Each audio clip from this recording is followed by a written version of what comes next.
Salut à tous, j'espère que vous allez tous très bien. Aujourd'hui on se retrouve pour une toute nouvelle vidéo dans laquelle je vais vous expliquer ce qu'est exactement le freestyle foot. Je vais vous donner des anecdotes, je vais vous parler de l'histoire du freestyle foot. Et troisième chose, je vais essayer de vous faire kiffer tout en vous apprenant des choses. Donc c'est parti.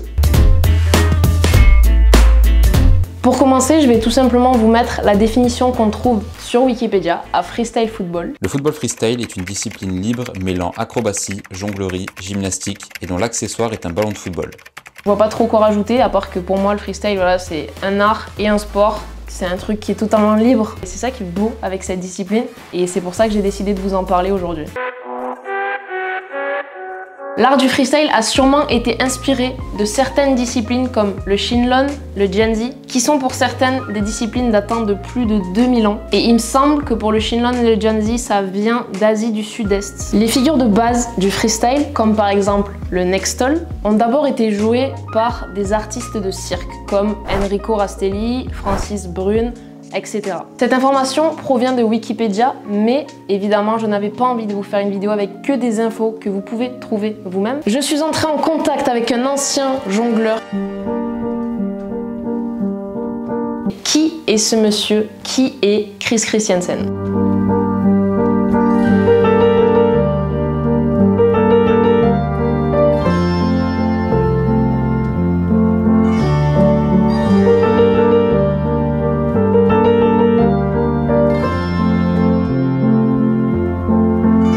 Je trouve ça fou parce que comme vous venez de le voir, il y a quand même pas mal de similitudes et de gestes que nous, freestylers foot, aujourd'hui on reproduit. Chris est né le 13 janvier 1949 à Reims. Il a commencé à répéter à l'âge de 14 ans et s'est produit pour la première fois à 17 ans. Tout d'abord, je tiens à rectifier une chose, Chris n'est pas un ancien jongleur car il pratique encore. Pour commencer, il faut savoir que j'avais déjà échangé avec Chris. Je me suis donc permise de le recontacter afin de savoir s'il avait des informations concernant l'origine des figures de base telles que le Nextol ou par exemple le Tour du Monde. Comme vous pouvez le constater, selon lui, ce n'est pas dans le cirque que les gestes de base sont apparus comme le Nextol et le Tour du Monde, mais c'est bien antérieur à tout ça. Selon Chris, le Nextol, par exemple, était pratiqué par des jongleurs de vases chinois depuis la nuit des temps. Je vous laisserai faire pause sur les messages si vous avez envie de lire la totalité des messages. Dans ce message-là, par exemple, il me dit que quand il était enfant, il avait vu un freestyler jongler en avant-match qui marchait autour du stade sans s'arrêter de jongler. Selon moi, si c'était dans les années 70-80, ça pourrait correspondre avec Mr. Wu, dont je vais vous parler dans quelques instants.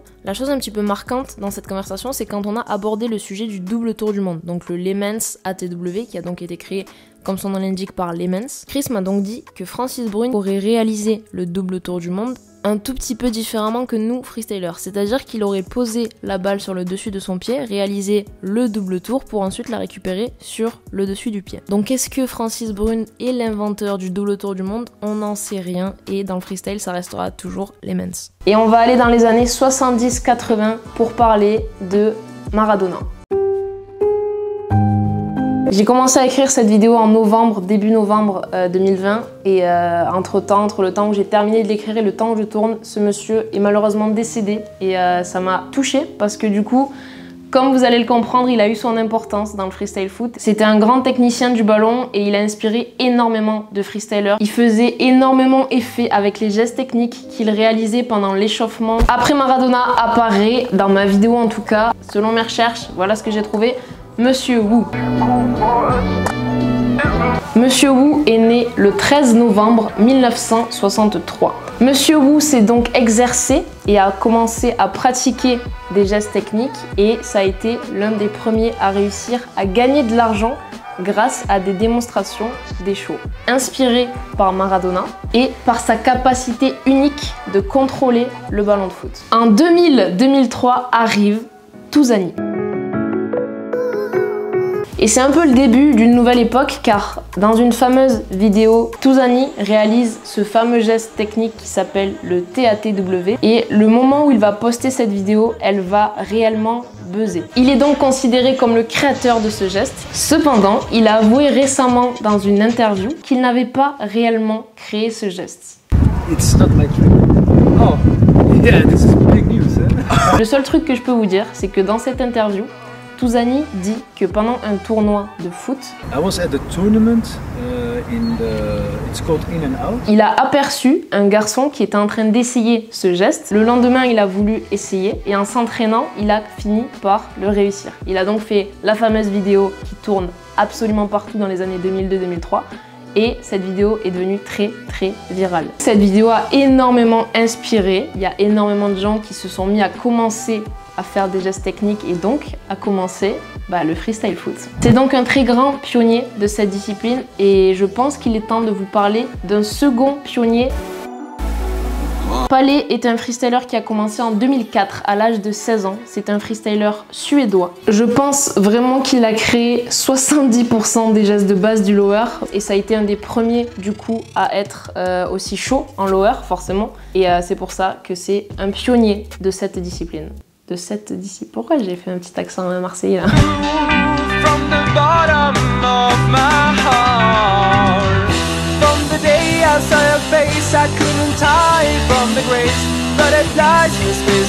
En février 2006, on peut découvrir les premières pubs de Nike Roga Bonito.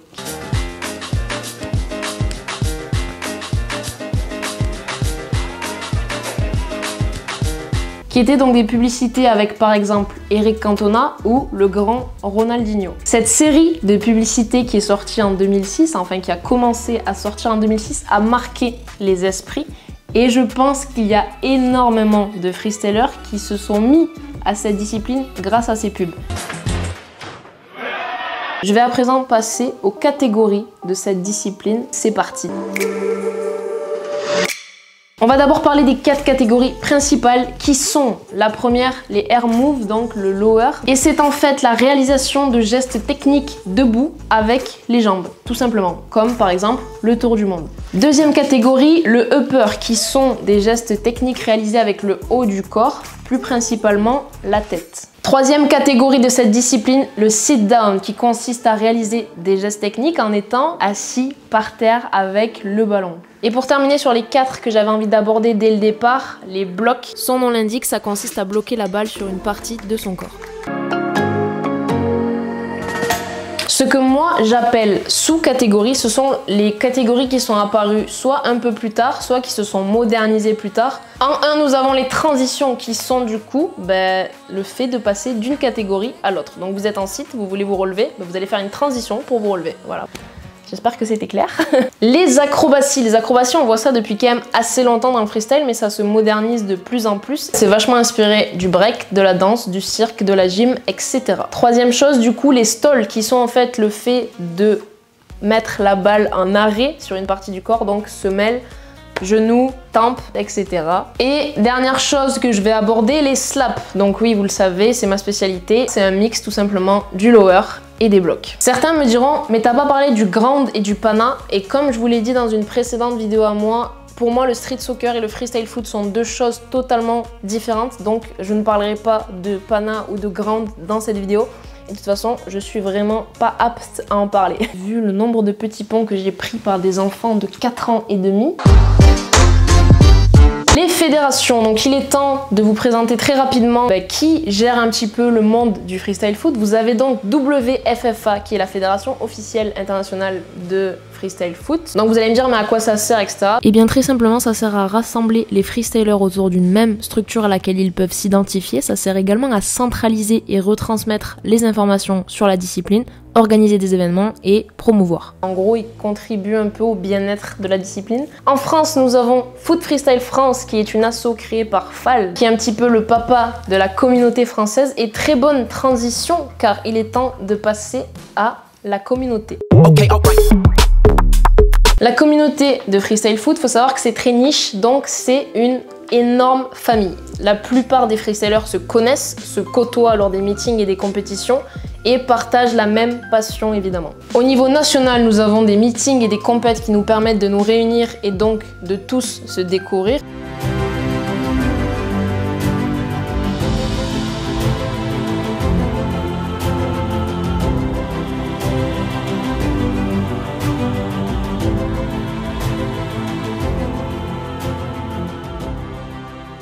Et à l'échelle internationale, je peux parler du Super Bowl, qui est une compétition et transition parfaite parce que je vais vous parler des compétitions.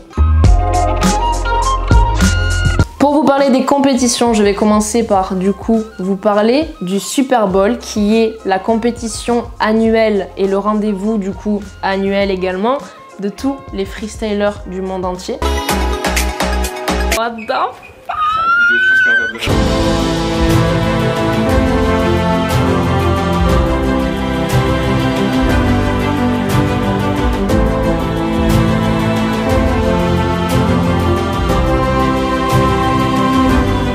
Tous les ans, depuis 2009, existe le Super Bowl, qui est une compétition créée par Lucasso, qui est un ancien freestyler, qui réunit du coup tous les freestylers du monde entier pendant une semaine, et c'est donc chaque année à Prague.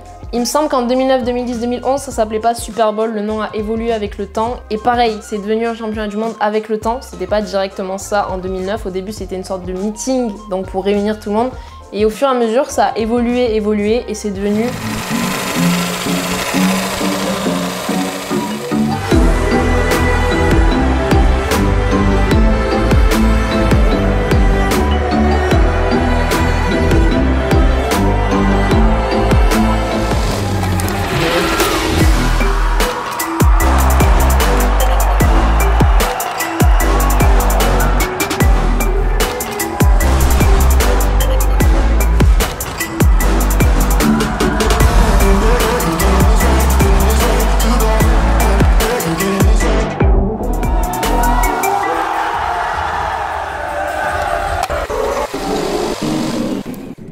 Pour vous expliquer brièvement, c'est une compétition ouverte à tous, donc chaque freestyler peut y venir, peut y participer. On se retrouve tous dans un lieu pendant une semaine, donc l'année dernière par exemple c'était dans un hôtel, la compétition se déroulait dans l'hôtel, tout le monde dormait ou presque dans le même hôtel, donc on vit avec tous les freestylers pendant une semaine et je vous jure que c'est un truc de dingue. Il me semble que cette compétition en 2019 a réussi à réunir entre 500 et 600 freestyler. Il y a plein de trucs qu'on fait chaque année, comme par exemple la night session, qui est donc, comme son nom l'indique, le fait de s'entraîner la nuit. Donc l'année dernière, on avait un gymnase dans l'hôtel. C'était...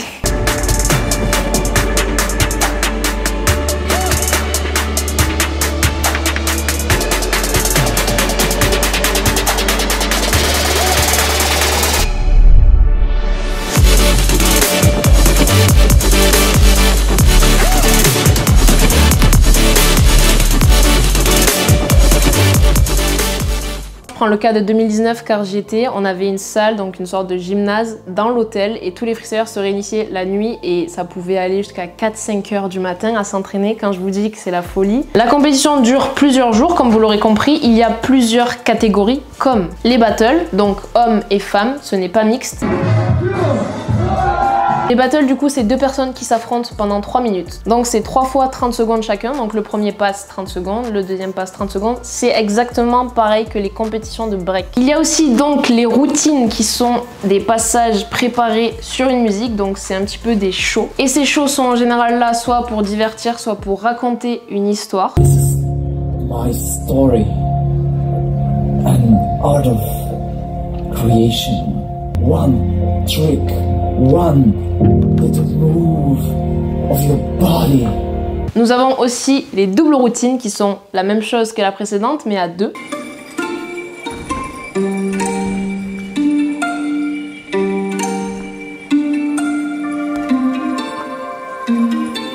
Il existe d'autres catégories durant cette compétition comme le Ironman, le Challenge, le Sick Tree, le Show Flow, le Kill the Beat, les Rookies. Ça a l'air compliqué comme ça mais c'est assez simple quand on est dedans. La deuxième compétition dont j'ai envie de vous parler est le Red Bull Street Style. Donc le RBSS est un petit peu différent que le Super Bowl dans le sens où ce n'est pas une compétition ouverte. Donc tout le monde ne peut pas venir et y participer. En général, c'est chaque gagnant de chaque compétition nationale. Donc par exemple, le mec qui va gagner au championnat de France, il va avoir son ticket pour aller représenter la France au Red Bull Street Style, donc au RBSS. Il existe évidemment d'autres compétitions comme le championnat d'Europe, les championnats nationaux. Il y avait même une compétition qui s'appelait Freestyle Master à l'époque, mais qui n'existe plus. Et il y a énormément de gens, comme Fall de Foot Freestyle France, qui essaient de mettre en place des compétitions, comme par exemple la Coupe de France qui avait eu lieu en février 2020 au Mans. Si par exemple vous voulez être au courant de toutes ces compétitions, etc., vous avez des pages Instagram à suivre comme Foot Freestyle France, The WFFA ou la page I am a freestyler, mais eux c'est plus pour reposter des clips de freestyle, etc. Il est temps de passer aux équipements. Du coup, pour faire du freestyle foot, qu'est-ce qu'il faut? Parce que vous pouvez vous poser cette question car elle est totalement légitime. Il faut donc un ballon. Faudrait peut-être que je développe un petit peu, non? Bah non, en vrai, un ballon ça suffit, c'est pas l'équipement qui fait l'athlète. Voilà, tu forces, Toufik. Donc les équipements, ma blague sur le ballon est quand même à 90% vrai. Cependant, il existe des marques de freestyle foot comme For Freestyle, Monta, Azone Freestyle qui crée des chaussures depuis peu.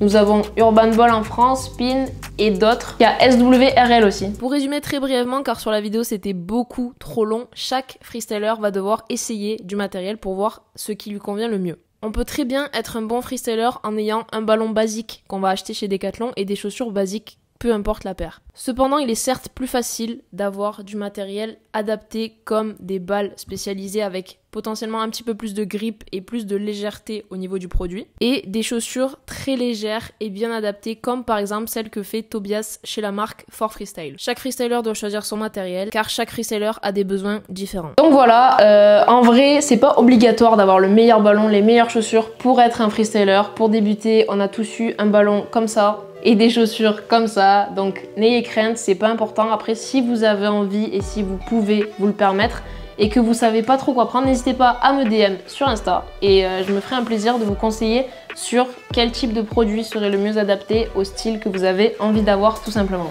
Et d'ailleurs, encore une fois, belle transition. Il est temps du coup maintenant de passer à mon chapitre comment débuter.